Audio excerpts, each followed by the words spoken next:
जन स्वराज के सूत्रधार प्रशांत किशोर ने अपने बयानों से बिहार की सियासत में एक बार फिर हलचल मचा दी है। भोजपुर में अगियाव विधानसभा क्षेत्र में बिहार बदलाव यात्रा के तहत आयोजित जनसभा में उन्होंने मुख्यमंत्री नीतीश कुमार और उनकी पार्टी जनता दल यूनाइटेड पर जमकर निशाना साधा।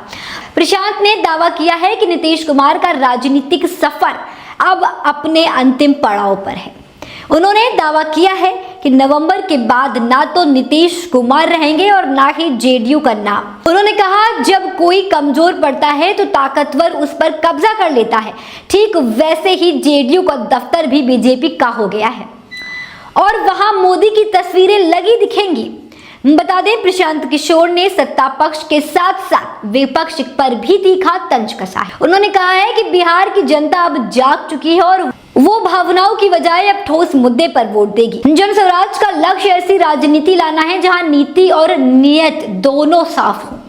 प्रशांत किशोर ने बिहार के मंत्री अशोक चौधरी पर तंज कसते हुए कहा, अशोक चौधरी सुप्रीम कोर्ट ही नहीं, द हेग की अंतर्राष्ट्रीय अदालत तक जा सकते हैं, लेकिन नवंबर के बाद उनकी हार तय है। राजनीतिक विविधता पर चुटकी भी ली। उन्होंने कहा, उनके बाबूजी कांग्रेस में है, वो खुद जेडीयू में है, बेटी लोजपा में और दामाद बीजेपी से जुड़ा है।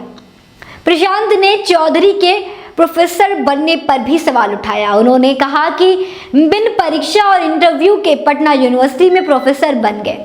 उन्होंने कहा, ऐसे लोग सिस्टम में लूटने में लगे हुए हैं और जनता का भला नहीं करते हैं। प्रशांत किशोर ने जोर देकर कहा कि बिहार की जनता अब समझ चुकी है।